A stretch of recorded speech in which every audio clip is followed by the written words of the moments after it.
Welcome to the Mojo Market Report. Here's your hosts, Dave Sturcio and Chris Gucci. What's going on, everybody? Welcome to another episode and edition of the Mojo Market Report, coming to you not so live from Chop Studios here in Matawan, New Jersey. As you're watching this, it is Friday, May the 26th, 2023. And guess what that means, ladies and gentlemen? It's the big guy's birthday. Happy birthday to Chris Gucci. It is Chris Gucci. It's Dave Sturcio, but it doesn't matter about me. It's all about this guy right here. Happy birthday. Thanks, buddy. 41. Thanks, buddy. Over there. Getting involved here with your, now you're not in your mid-40s yet, which is good. But how's it feel? How you feeling physically? How you feeling mentally? You're all there? Everything's good? We're good. 41. Hurrah. Yesterday you teased that you might buy a bicycle. Maybe like Pee-wee's bicycle? No, I'm talking about a motorcycle, bro. Well, my dad, I heard that tattoo. your dad said that you can have anything that you want for your birthday, and what he wants is your bicycle. Name that movie. Come on. I just watched the clip. Is that Francis? No, wait. Load it up, Fran. Yes. Nailed it. I just saw that clip before. I know you are, but what am I?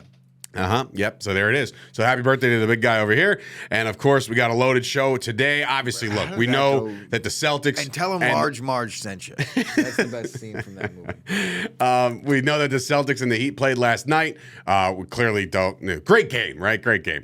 But we're well aware that the series is either over or we'll talk about the end of it on Tuesday, because Memorial Day is coming up as well. Boston won by 20. Wow, that would be fantastic if that. It would just be great if that happened. Not great because I want the Heat to win, but great if you just nail that prediction about, I don't know, what is it, 10 hours earlier? But anyway, today what we want to talk about is a little NFL action because, look, as we are approaching the NFL, OTAs are happening right now. There is plenty of rumors going around right now about possible June 1st cuts. Now, look, June 1st cuts sort of already happened already. A lot of these guys were designated as post-June 1st cuts as per the rules of the NFL, such as my guy, Ezekiel Elliott. When he was cut, he was designated as a post-June 1st cut. So come June 1st, his money will come off the books or whatever they owe him or however that works out. Other guys like J.J. Watt was one of them. And then he obviously ultimately retired. He is not going to go test free agency. He wants to go live his life. Did you see his brother fall in the pool? Did you see that clip yet? No. TJ Watt was out there cleaning his pool, which, by the way, I blocked the Watt family on all social medias. That's just not nice. No, I didn't block them. No, but I don't what's really follow funny, what bothers me is TJ Watt was cleaning his pool and he misstepped in the low end and fell right in. Very funny video, right? But then I'm thinking to myself, like, I know you're trying to be like a man's man, but like, dude, you're a millionaire. Just have somebody clean the pool for you. Like, just don't put yourself in that position. We all remember. Also, who posted the video? TJ Watt. Like, I guess, like, they got caught on the ring cam. What? So it's a funny video.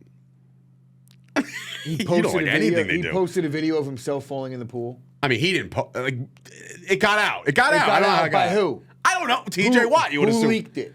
TJ or his wife or maybe his Give me a break. kids. I don't know. This is why I blocked the Watt family, by the way, because I'm not trying to see anything like that. So JJ was a cap casualty, but TJ is obviously going to have himself a very prominent career over there in Pittsburgh, or maybe wherever he lands next, if somebody wants to pony up. But there are a couple guys that are on the trade block per se. We spoke about it last week or 2 weeks ago about when the Minnesota Vikings decided to come out and scrub Dalvin Cook off their Twitter banner, right? And everybody made a big stink about it, but there's smoke, there's fire. Like, is that something that they've already mentally moved on from? If they wanted to do it already, though, Chris, they could have done it. They could have said post-June 1st cut like they did with Zeke. What is the point of hanging around? Clearly, there's no trade suitors. Well, I think that's what it was. And now at this point, there's no trade suitors. And it's close enough to June 1st as to, right. They probably had the conversation with Dalvin Cook already, which I'm pretty sure they did. They said, hey, we'll keep you if you want to take less money. Dalvin Cook probably said, right? He's blurring out his own. And then, so they said, okay, well, that was their move next, and they scrubbed them off their banner. But you know who's there? Alexander Madison. He is there. He's also on my fantasy team. There was one of these guys here on this show, not named Dave Sturcio, so it was the other one on this show, told you guys that if you're on the Mojo market, to invest in one Alexander Madison for that sole purpose. Why do you keep doing this? You're doing because this at the same time. I'm hammering home. Yeah, always hammering. Hammering there it with is. this pen. I have two pens. Perfect. Keep going. Yeah, I'm hammering home the point that you're making. I said this way back. Like maybe trade deadline last year, where it was like they would probably be into trading Dalvin Cook if they weren't in a good spot where they were in the NFC last year. I was saying that. I know that for a fact. Also, I picked up Madison that same week on my Dynasty League, and I've had him since then. Pays off. It does pay off, specifically if you're getting involved with him in the Mojo market, because if you're in on him now, he's a very low price, and as soon as he gets that bump, meaning as soon as he's RB1, by default, I really can't think of a much better situation for a running back to be in as far as the Mojo market's concerned. Look at what his bank value is. It's just not there. Mm-hmm. He's a guy that maybe was considered to be a fringe starter at any given point in his career if Madison was hurt. But you wouldn't have ever expected Madison, if Cook was hurt, but you would have never have expected Madison to become a full-fledged starter on an offense that has Justin Jefferson, another first-round pick that they just drafted, KJ Osborne, they got Hawkinson. They have weapons on that team, so running the ball behind. They still have Kirk Cousins. Even more so why you're going to lean on the run. Dalvin Cook has had... Look at the games that Madison has played in where Dalvin Cook has been hurt. He picked up where he left off. Yeah. Madison's definitely He's not Dalvin Cook, but he's going to be serviceable in the NFL. I wholeheartedly agree with that. Another name on this list of possible trade candidates or post-June 1st cuts, there's two in Tennessee. This would be a full-blown rebuild mode if both of these guys go. And on this list that we got off of the old internet, Derrick Henry being one of them. We've talked about that at length. But Ryan Tannehill as a possible move on from now. They drafted Will Levis. We all know the story there. Waited for day 2, this, that, and the third. He fell to him. Great. But the one that's puzzling to me, just based off of looking at the depth chart. Now, you have Will Levis if you really, really wanted to move on from Tannehill. I don't foresee that happening. But the running back depth chart over in Tennessee right now is abysmal behind Derrick Henry. Behind Derrick Henry, there's a Tajay Spears, Hassan Haskins, and Julius Chestnut roasting on an open fire. You know what I mean? So there's not much behind them. The running back room over there would take a significant hit. And they're running out of time as far as getting a vet in there or Zeke. I mean, I guess you could I think it would make sense if they get Will Levis in camp or they see a couple things that they really like and they say, you know what, I think we could give him the keys right away. Mm-hmm. I don't think that's going to be the case.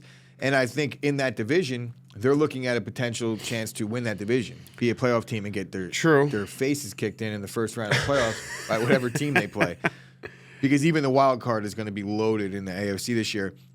But they're 2 years removed or one season removed from being the 1 seed in said AFC that was also loaded at the time. So there's opportunity for them to win that division. So for that reason, they're going to probably hang on to both these guys. I think they would shop Derrick Henry if they've got a realistic value back. That's not going to happen. They're not going to cut him because even if they got rid of Tannehill, they're going to need to lean on the running game a little bit. They're not going to put Levis back there with nothing. Mm-hmm.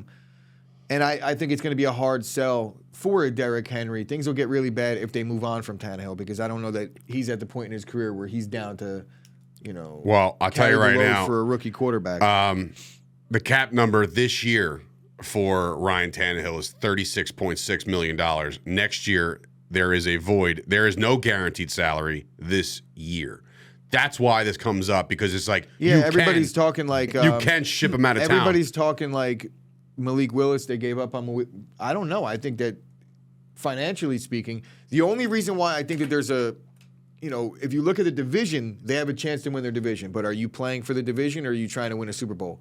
Because they're clearly not a Super Bowl team, but they could win that division and get like I said, their asses beat in the first round. If that's what your goals are, then I would say, hang on to Tannehill. But if you're really looking to make this a rebuild, save that $36 million and suck. And then you might have a real conversation about Caleb Williams. No, they just got Malik. They just got the kid, Will Levis. The first pick is going to the next guy I was going to talk about. I would take Caleb Williams if I had a quarterback anyway. If I had the first pick and I had what I thought was the franchise quarterback, I'm taking the quarterback still. Yeah? No matter who you are, no matter what situation you're in. Or I'm going to trade the pick. If it's a clear cut, like the way it is with him, teams are going to be lining up. Chicago. Did you just see what? Chicago just did that. They thought they had their guy in Justin Fields. They're like, the hell with this. We don't need a first round pick. We don't need the first pick in the draft. Let's trade it to somebody who does want a quarterback. Yeah, well, I think Chicago, it's a different story because I don't think Caleb Williams and Bryce Young are on the same stratosphere. Another guy with a little bit of a sub-story here. DeAndre Hopkins has been rumored to be dealt for what feels like forever, right? But now you're looking at DeAndre Hopkins as potential cut candidate because of the contract. But the biggest thing here is that he went on a podcast the last couple days. It's hosted by Brandon Marshall. Brandon Marshall likes to stir up the pot. Brandon Marshall also said he would love to come back and play for Aaron Rodgers and the Jets, which is like, okay, that ship has sailed. But for whatever reason, Marshall decided to ask DeAndre Hopkins on this podcast. Such a shitty question. Which quarterbacks he would love to play with on the back end of his career. Now, I will preface this by saying he listed his top 5. He did not list his current quarterback, Kyler Murray. Now, people are kind of up in arms, like, how can you not say Kyler's number 1? That's the guy you play for. Because it would be a bold-faced lie. It would be a lie. He doesn't want to play with him. He already kind of said that. So it would be like, what are you talking about? They would pull up old footage of him talking shit with cryptic statements. But anyway, here is the following list. Kyler's garbage. That is DeAndre Hopkins' wish list, who, again, by the way, who was halfway rumored to Dallas for about 4 minutes, and they did ask him, Dak Prescott, and he just gave the whole, like, come on, like almost like dismissing it. I don't know if he should have done that, but whatever. Number 1 on this list is Josh Allen. Clearly, that's been a rumor, but can you imagine Hopkins and Diggs on the same team? That wouldn't even be fair, honestly. Like, that would be the easiest 1-2 punch of all time. All time, I'll say. Give me a better combination of receivers. You can't say Rice and John Taylor, fine. Jerry Rice and T.O. That was early T.O., and T.O. wasn't T.O. yet. T.O. wasn't T.O. until Rice was gone, really. And then by that time, T.O.'s gone, too. There's not – if that were to happen, if they paired DeAndre Hopkins and Stephon Diggs together, there would never have been a better 1-2 punch in the history of the NFL. Yeah, well, it's probably not going to happen anyway. I'm just saying. Can't say the same about Jalen Hurts, who's number 2 on his list. If they added him over there, it would be him and A.J. Brown. I think A.J. Brown is a very, very good receiver. I just don't put him up in the ranks with the rest of these elite. I just don't. And it's not just me being an Eagle hater. It's just I just don't. But you have to worry about Devonta Smith and his contract coming up, so you have to worry about that. They already got rid of the Jalen Reagor problem, but could you see the Eagles moving on? No. DeAndre Hopkins? No. All right, so that's 0 for 2. He also said Lamar Jackson. Now, Lamar Jackson just added Odell Beckham. He just added Zay Flowers in the draft. He's got himself Mark Andrews as a tight end. Now you add a DeAndre Hopkins to that, and now I still think it doesn't matter because I still don't look at Lamar as a passing quarterback, so I don't care. 7,000 yards maybe if you got Hopkins. I mean, he asked for 6 already, so you're 7. adding another G. No, not going to happen. They don't have the ability to go after a guy like Hopkins. They're not going to do it. They're not going to pay him. They just paid Lamar. They did just pay Lamar. So next on his list is Patrick Mahomes. Patrick Mahomes is obviously in need of a number 1 over there, unless we see the emergence of a Tony or somebody else that really steps up in that role. But right now, the Chiefs don't have a clear-cut number 1 receiver. I could see the Chiefs making a move for anybody that's available. I think the Chiefs are going to kick the tires on if they're receiver market wise. Yeah, receiver market. You would assume. And the last guy on his list, he struggled with this one. He waited, then he said, the guy in L.A. So Justin Herbert over there. Now they already have Keenan Allen. He actually said San Diego too. Did he? Yeah. Keenan Allen, and they have Mike Williams over there. Both of those guys drafted a receiver with their first pick. So they did. So you would assume that's not the thing. What do you think ultimately happens with DeAndre Hopkins? I think there's a chance. Is he dealt? I think that there's a chance he gets dealt. I don't think he gets cut because he's too good and he's a receiver. You know, it's not running back. We're not talking about Derrick Henry, Dalvin Cook. We're talking about a team will want a receiver right now. It's different with a running back because you understand. I don't have to get too deep into it, but yeah, of course. I think that there was a shitty question to begin with. I think when you're asking a guy on the spot that's an active player, what 5 quarterbacks when he's on he's not a free agent, he's on a team that kind of has some beef with a little bit, and there's things in flux with their front office.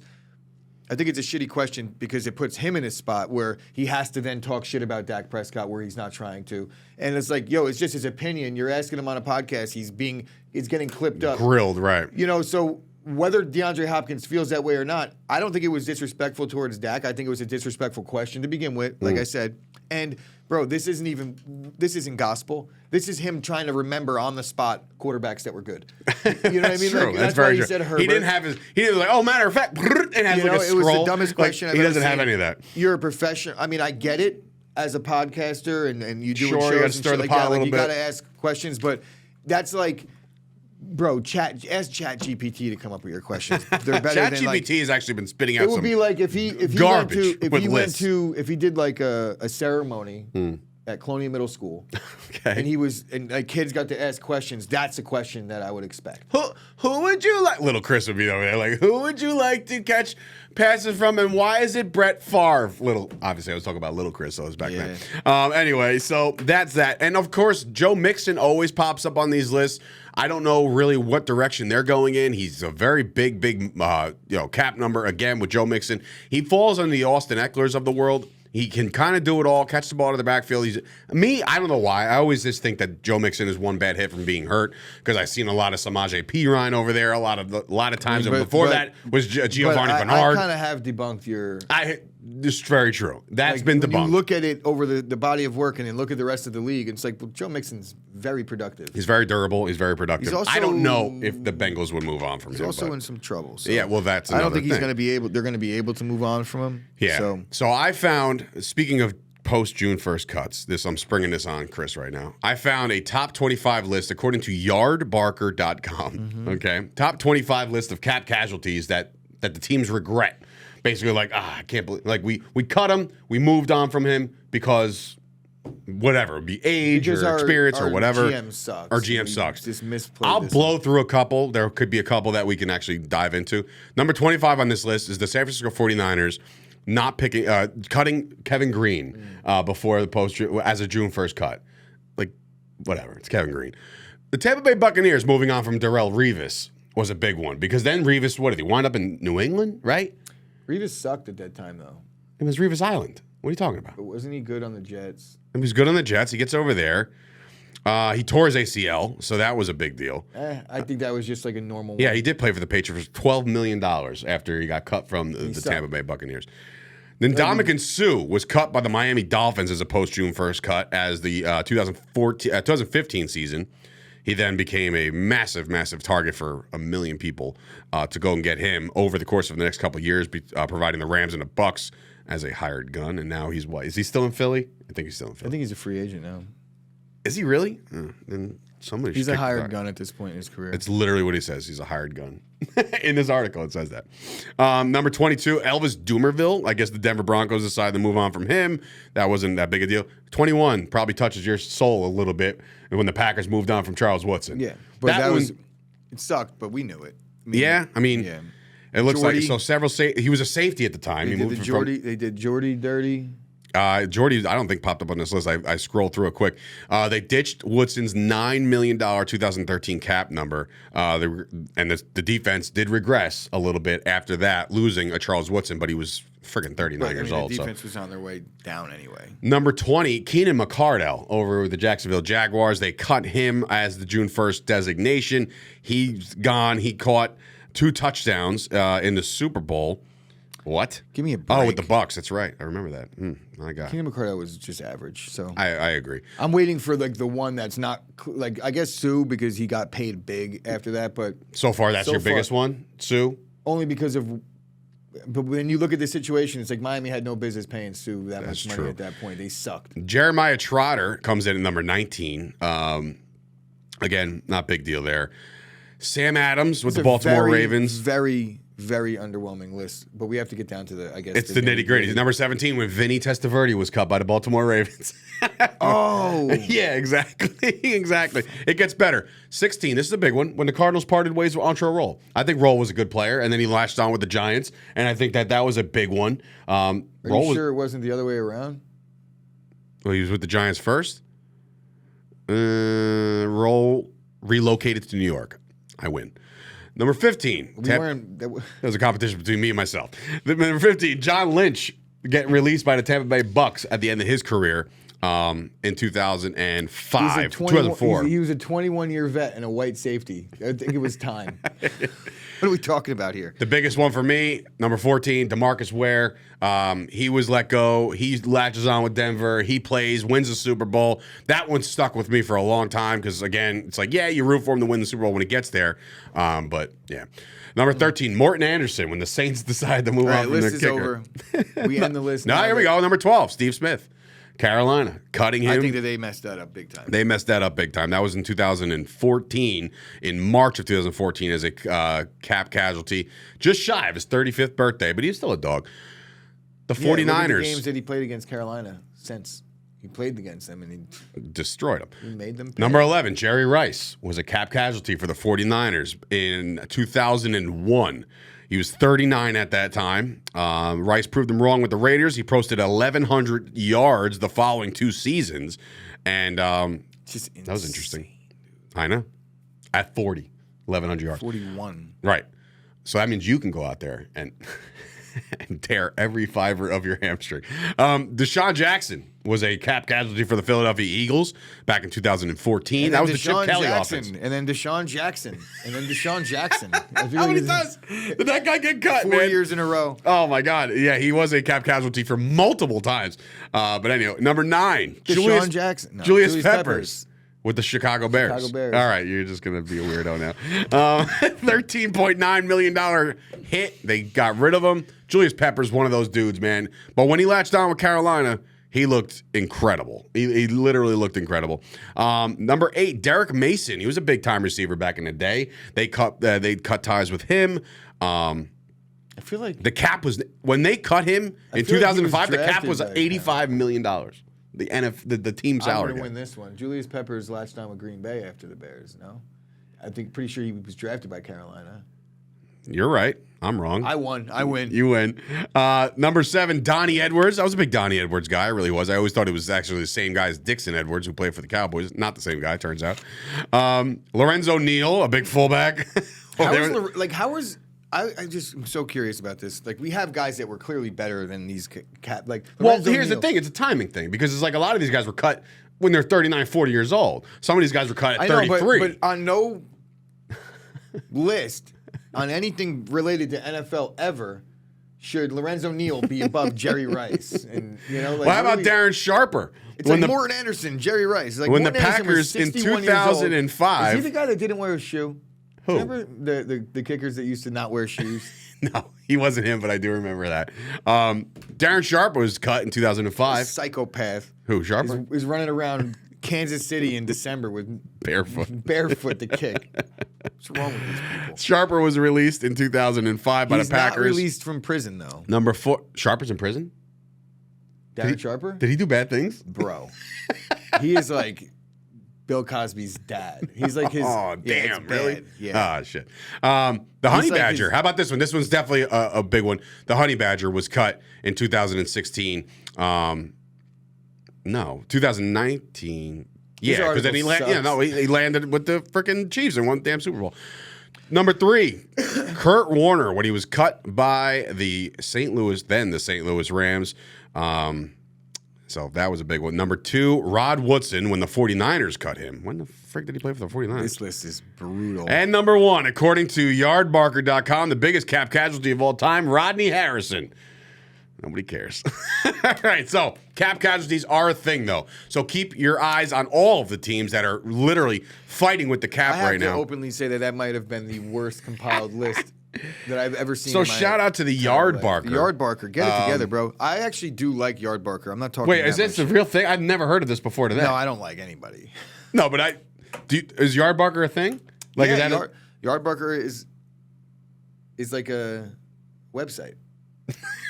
Holy Moses. They put out articles that don't make sense. Yes. But some of them are fun. You know what does make sense? Following us right now on TikTok, Instagram, and of course the Twitter machine at Mojo, Mojo. Join the Discord, all that fun stuff. There is a big, big weekend ahead because of the fact that it's Memorial Day weekend. We want everybody to be safe, be smart, don't drink and drive, any of that fun stuff that you thought was fun as a young adult. Don't do it as a grown-ass man or woman. Don't do it. Be safe. Have a ball. We'll see you guys back here on Tuesday with an NBA Finals to preview and a whole bunch more headed into some baseball over the weekend. And, of course, the NFL is just the stories that just keep on coming. So for Dave Sturchio and the birthday boy, Chris Gucci, this has been another episode of the Mojo Market Report. Back here. Enjoy your weekend on Tuesday.